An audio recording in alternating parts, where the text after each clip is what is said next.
Jean-Jacques Lumumba, il faut saluer cette avancée significative pour l'état de droit, mais ce que nous voulons, c'est une justice équitable et non sélective.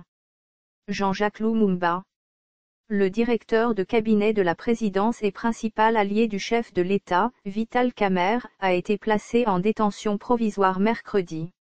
Signe d'une justice qui gagne en indépendance ou calcul politique. Il était bien autre chose que le directeur de cabinet du chef de l'État, son titre officiel. Jusqu'à ce mercredi 8 avril, Vital Kamerhe était le « président B » de la République démocratique du Congo. Mercredi soir, l'homme de 61 ans a pourtant passé la nuit dans une cellule collective de la prison de Makala, à Kinshasa, où il a été placé en détention provisoire après une audition de 6 heures par le parquet général, dans le cadre d'une affaire de corruption. Une déchéance vertigineuse pour l'un des politiciens les plus roués et les plus influents du pays, qui s'est fait beaucoup d'ennemis au cours de sa carrière politique. Personne ne sait exactement ce qu'on reproche à Vital Kamerhe, les investigations du parquet étant toujours en cours.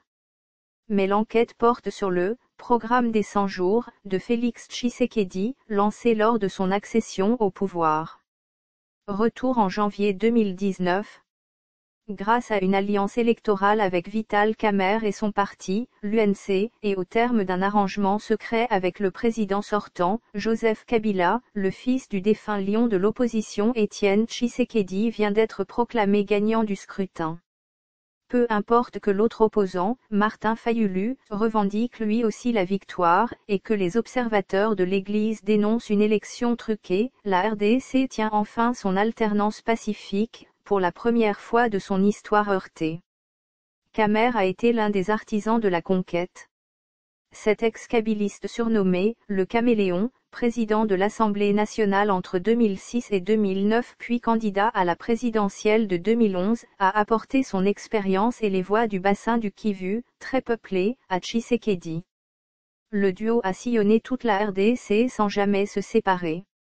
Kamerhe, le cerveau de la campagne, est aussi le plus éloquent de deux hommes. Les termes de leur accord prévoient qu'en 2023, Tshisekedi devra lui rendre l'appareil et lui céder son fauteuil. Saut de mouton. En attendant, Vital Kamerhe est l'un des seuls cadres de la coalition à être familier des rouages de l'administration congolaise. Il ne peut occuper le poste de Premier ministre, réservé au camp Kabila qui a raflé la majorité des sièges à l'Assemblée. Il occupe donc celui, stratégique, de directeur de cabinet de la présidence.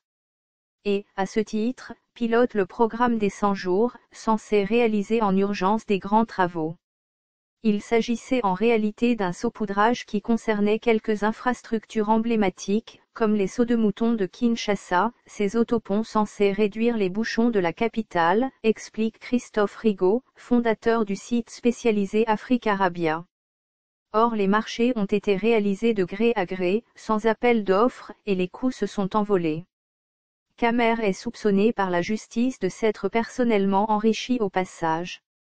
Les réalisations du programme des 100 jours ne correspondaient pas au montant décaissé à l'époque, complète Jean-Jacques Lumumba, lanceur d'alerte et président de l'association Anticorruption Unie.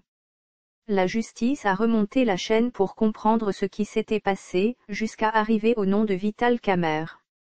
Depuis son élection, le président Tshisekedi a martelé sur tous les tons que la lutte contre la corruption était sa priorité. Il pouvait difficilement brider les magistrats sur cette affaire emblématique. Le 20 février, le ministre de la Justice, Célestin Tindaya Kazande, n'a-t-il pas souhaité devant les micros qu'elle marque le début du renouveau de la justice en RDC.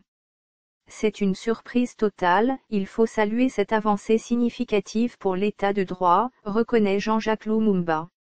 Mais rappelons que Vital Kamerhe jouit de la présomption d'innocence, ce que nous voulons, c'est une justice équitable, pas une justice sélective.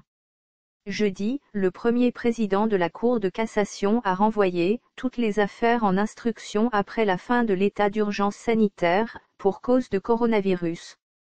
La détention provisoire de Vital Kamerhe risque donc de durer, à moins qu'une partie des prisons ne soit vidée pour éviter la propagation de l'épidémie. Allié encombrant. Félix Tshisekedi ne s'est pas encore exprimé publiquement, mais il semble, aux yeux de tous, que le chef de l'État a lâché son binôme. Pour quelle raison? L'indépendance de la justice et la lutte contre la corruption, comme il ne manquera pas de l'affirmer. Ou bien par calcul politique, afin de se débarrasser d'un allié devenu trop encombrant. Carmer a toujours été perçu comme un intrus par les proches de Tshisekedi et sa base militante, rappelle Christophe Rigaud. De l'autre côté, chez les kabylistes, il reste le traître qui a changé de camp. Son arrestation arrange tout le monde. Que la mise à l'écart de Vital Kamerhe ait été téléguidée ou non, elle constitue un tsunami politique en RDC, poursuit-il, elle vient crédibiliser une grande partie du discours de Tshisekedi sur la lutte anticorruption et envoie un message général, personne n'est intouchable. Dans le bras de fer invisible qui se joue entre l'ancien régime, toujours puissant, et la nouvelle présidence, l'avertissement a du poids.